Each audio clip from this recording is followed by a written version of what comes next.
Hi guys, and welcome to another video lesson. Today we're going to be taking a look at a Super 6.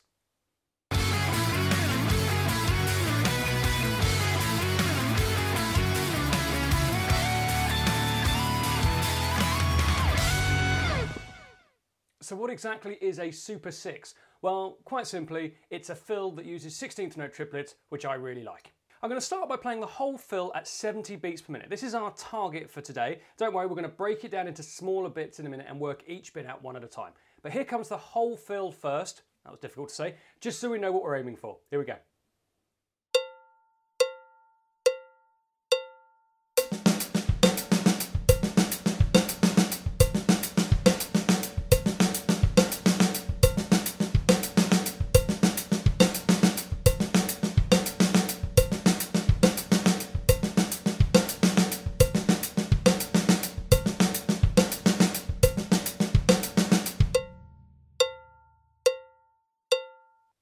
The fill is based around 3 linear 6 patterns. Beat 2 and beat 4 are the same, they repeat themselves. So 3 separate linear 6 patterns. It's all single strokes, or combinations of rights and lefts, and the foot. So what we'll do is we'll look at each individual 6 on its own first, and then we'll start to put them together.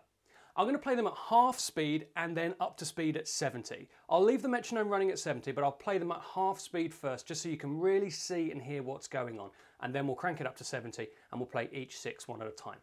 So here comes the first 6. The pattern for this, we're going to use the hi-hat and the snare. In fact, the whole fill doesn't move from the hi-hat or the snare. So you've got 3 parts going on in total. You've got the bass drum with your foot, the snare drum and the hi-hat. That's it for this fill.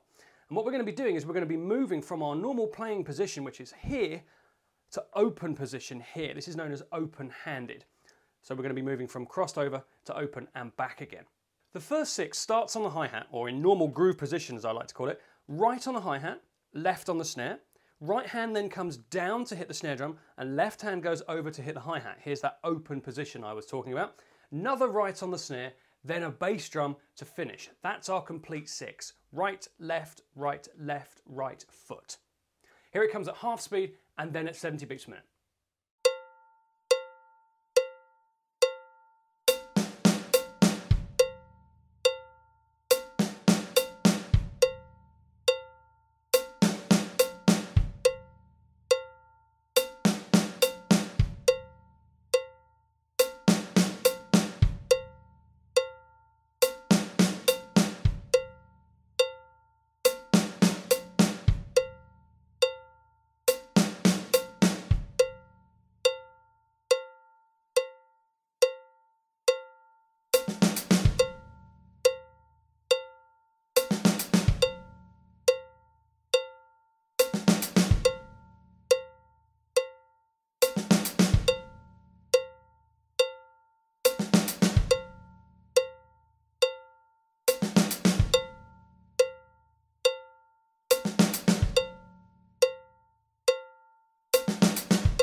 The second 6 starts in the position that we left off after the first one, in this open-handed position. We're going to play right on the snare, left on the hi-hat, another right on the snare, and the left hand's going to come back down to the snare. Right hand's going to come back over to the hi-hat, so here we are in our original position again, and then there's another bass drum to finish off. So we've got right, left, right, left, right, foot. Again, half speed and then up to 70 beats per minute.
Now the third six I think is probably the hardest one to play, or it's certainly the hardest one to put into the fill when you get the whole thing going.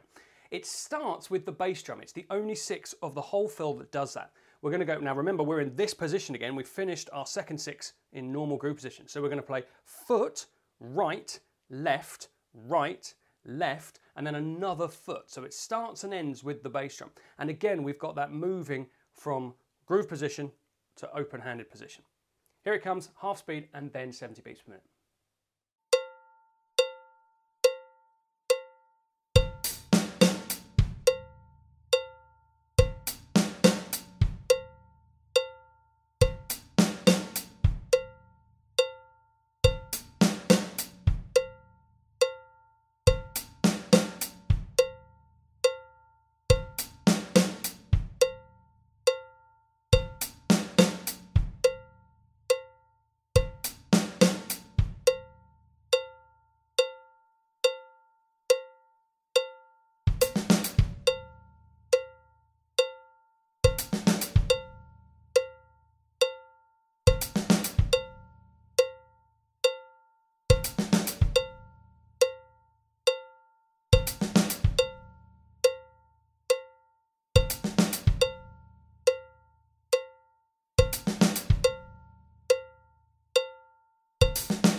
The last six is exactly the same as what we had on beat 2. We're in this position at this stage, remember? Right, left, right, right foot. We'll do it again, half speed and 70 beats per minute.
Now would be a good time to pause the video and work on each one of those individual sixes till you're absolutely sure that you can play them and you're comfortable with each one. Okay, so let's put the whole fill together. Again, we'll do this at half speed and then crank it up to 70 beats per minute.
How did you get on with that? It's a real limb twister. I suppose that's the drumming equivalent of tongue twister, isn't it? It's a real limb twister, that one.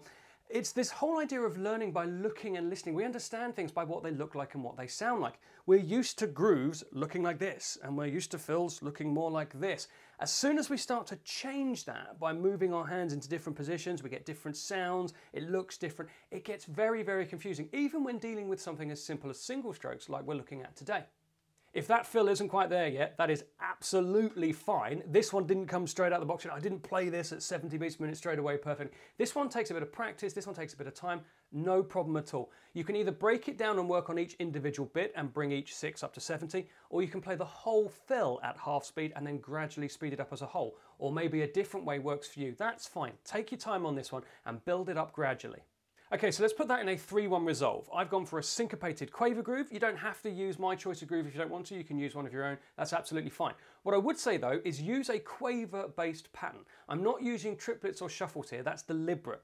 I want to show how semi-quaver triplets are really, really easy to combine with quavers as opposed to normal triplets because they subdivide really nicely into quavers. 1 teta and teta. The first 3 lands on 1, the second 3 lands on and, or 1, 2, 3, 1, 2, 3 if you prefer to count your 6s that way. That's fine. They make for really, really interesting fills. They're not quite as many notes as 32nd notes, so it's not quite as full on as that, but obviously it's more than 16th notes. It's kind of the Goldilocks effect, I like to call it. Not enough, too many, just right. I'll stop rambling. I've gone off on some kind of surreal subdivision ramble there. I'll stop rambling and I will play it for you now. Here we go, 70 beats per minute for this one.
So there you go, a Super 6. Have some fun with that, experiment, see what you can come up with. We've been playing it on the hi-hat, snare and bass drum, our normal groove position. What happens if you stick it over on the ride? Does it work on the toms? I never designed this fill to work using toms. It was meant to be a groove-based fill, as I like to call it, but there's no reason why you can't reorchestrate it around your drum kit. See what happens, what does it sound like? This fill was created by combining 3 different linear 6s. How many different linear 6s do you know? What happens if you combine them? What happens if you take the linear 6s from today's fill and change the order? All of these are possibilities you should experiment with in your own practice and see what you can come up with. That's it for today's lesson, guys. I hope you enjoyed that. If you've got any questions, please feel free to get in touch. If you're watching this on YouTube, leave a comment down below. I will get back to you as soon as I can. Stay safe, take care, and enjoy your drumming, guys.